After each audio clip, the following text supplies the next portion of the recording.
ప్రధానమంత్రి గ్రామీణ సడక్ యోజన అని ఒక స్కీమ్ ఉందన్నమాట అండి. సెంట్రల్ గవర్నమెంట్ శాంక్షన్ ఇస్తుంది, స్టేట్ గవర్నమెంట్ గ్రామాల్లో రోడ్లు వేయాలి ఆ ఫండ్స్ యూజ్ చేసి. 2020 నుంచి అంటే ఈ సంవత్సరం వరకు కూడా 2380 కిలోమీటర్ల మేర 297 రోడ్లు వేసుకోమని సెంట్రల్ గవర్నమెంట్ ఏపీకి శాంక్షన్ ఇచ్చింది. అయితే ఇప్పుడు దాకా మన స్టేట్ గవర్నమెంట్ ఎన్ని వేసినాయి తెలుసండి? 145 రోడ్లు, అంటే 1149 కిలోమీటర్ల మేర వేసిందంట. అది కూడా ఇప్పుడు వచ్చిన మొదటి సంవత్సరంలో, అంటే గత 3 ఏళ్లలో గ్రామాల్లో ఈ స్టేట్ గవర్నమెంట్ వేసిన రోడ్డు 1 కిలోమీటర్ అంటే 1 కిలోమీటర్ కూడా లేదు.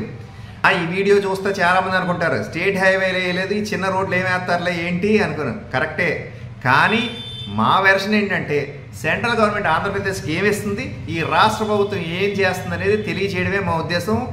దయచేసి ప్రజలారా గుర్తించాలి, భారతీయ జనతా పార్టీ ఆంధ్రప్రదేశ్ అభివృద్ధికి కట్టుబడి ఉంది. ఈ ప్రశ్నించుకుని చేయించుకోవాల్సిన బాధ్యత ప్రజల మీద ఉన్నది. ఇదంతా ఉత్తుత్తి ఇన్ఫర్మేషన్ కాదు. కేంద్ర రూరల్ డెవలప్మెంట్ సహాయ శాఖ మంత్రి గారు డైరెక్ట్గా ఇచ్చిన ఇన్ఫర్మేషన్ ఇది.